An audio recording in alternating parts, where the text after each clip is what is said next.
Halo my friend, Assalamualaikum. Ketemu lagi dengan saya Ricky di channel Cerita Ricky. Di luar hujannya gede banget, jadi daripada nanti kebasahan kalau pulang, lebih baik kita ngobrol dulu, ngomongin satu permasalahan yang ditanyain sama subscriber Cerita Ricky, yaitu mengenai boleh nggak sih AA saya buat paspor untuk anak saya. Banyak banget yang nge-DM saya, jelasin dong mengenai persyaratan membuat paspor untuk anak.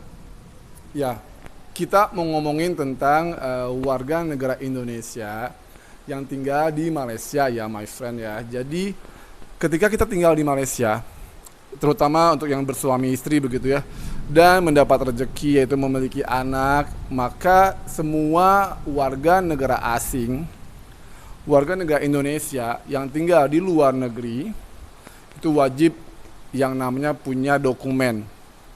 Dan dokumennya adalah yaitu paspor atau SPLP.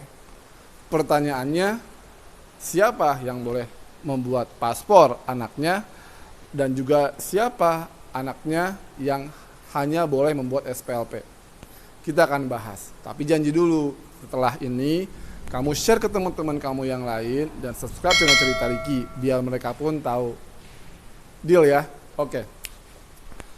Dokumen yang bisa mendapatkan paspor orang tua yang anaknya bisa mendapatkan paspor adalah anak-anak yang orang tuanya punya paspor.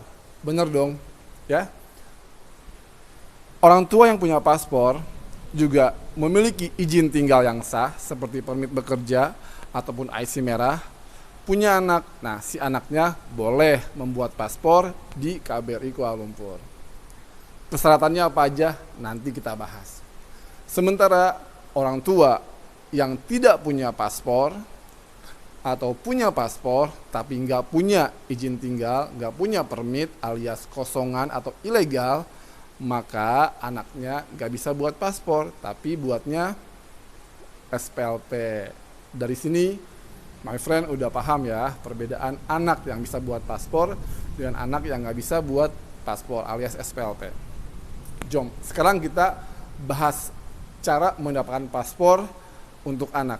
Yang pertama, orang tuanya datang ke KBRI Kuala Lumpur, nggak perlu pakai temu janji online, tidak perlu. Ya, datang kemudian nanti beratur di bagian adhum, atase hukum. Minta nomor antrian di atas hukum. Oke. Kemudian di atas hukum kamu akan dibuatkan yang namanya surat SKSK. Ya. Jadi untuk punya paspor ini kamu harus punya surat SKSK. Apa itu SKSK? SKSK singkatan dari surat keterangan status kewarganegaraan. Jadi anaknya harus dikelirkan dulu kewarganegaraan apa ini. Kalau Indonesia ya bisa buat paspor gitu ya. Namanya surat SKSK. Oke. Nah, untuk buat SKSK ini persyaratannya pertama, orang tuanya datang, minimal ibunya datang. Anaknya dibawa. Wajib karena mau difoto, ya. Ibunya atau orang tuanya bawa dokumen paspor orang tuanya, dua-duanya dibawa, difotokopi, oke. Kemudian bawa buku nikah yang asli dan juga yang fotokopi dibawa, oke. Kemudian juga bawa sijil lahir anak, ya, dari GPN, sijil lahir anak dari GPN, paham ya? Kalau tidak ada, gimana tidak punya sijil lahir anak dari GPN karena lahirannya misalkan di rumah? Bawa surat dari penjabat akuan sumpah. Surat sumpah dari Pesuruh Jaya Sumpah. Oke. Enggak ada juga bisa minta surat dari kepala desa tempat ibu tinggal. Atau juga surat dari klinik. Kalau lahirnya di klinik bukan di hospital. Bisa ya?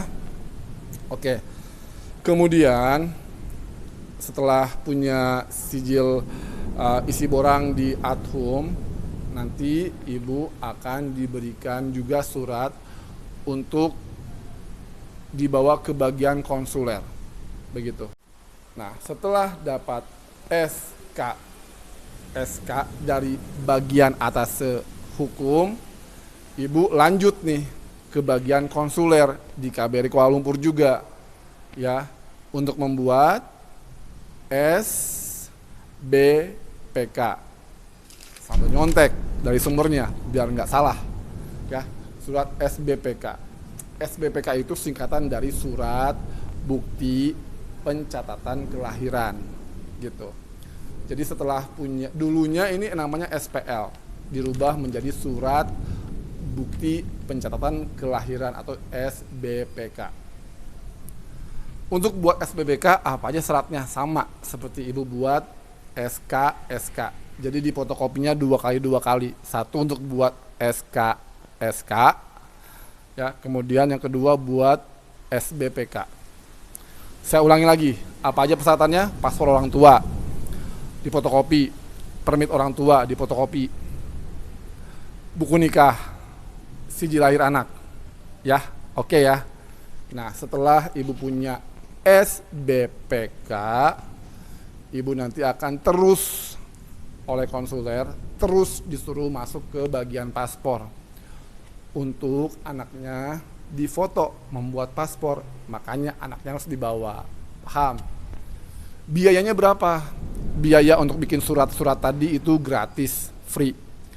Hanya ibu harus membayar biaya paspor, renew paspor atau paspor baru, harganya Rp100 Malaysia, begitu.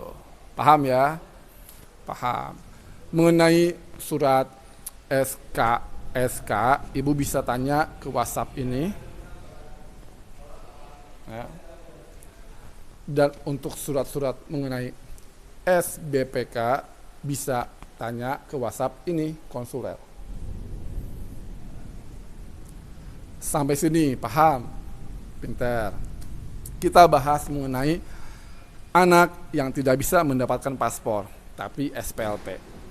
Begini, oke, anak-anak yang orang tuanya kosongan alias ilegal atau pati, sebelum anaknya dibuatkan SPLP, maka orang tuanya dulu harus punya SPLP, ya. Kalau belum punya, ibunya buat dulu SPLP, bapaknya buat dulu SPLP. Setelah punya, sama stepnya, datang ke kedutaan, ke bagian hukum, minta nomor antrian, ya, kemudian isi borang untuk mendapatkan SK. Syaratnya sama, SPLP, kedua orang tua atau paspor kedua orang tua. Dalam hal ini kalau nggak punya paspor ya SPLP, ya, SPLP kedua orang tua. Kalau cuman bapaknya aja, ibunya aja, ya udah nggak masalah, SPLP ibunya, begitu ya. Tapi nanti di SK-nya nama anak, nama ayahnya tidak akan ditulis, begitu. Kemudian harus ada buku nikah. Kalau tidak ada, ya nanti di SK anaknya juga tidak akan ada nama bapaknya, begitu. Sisanya sama aja.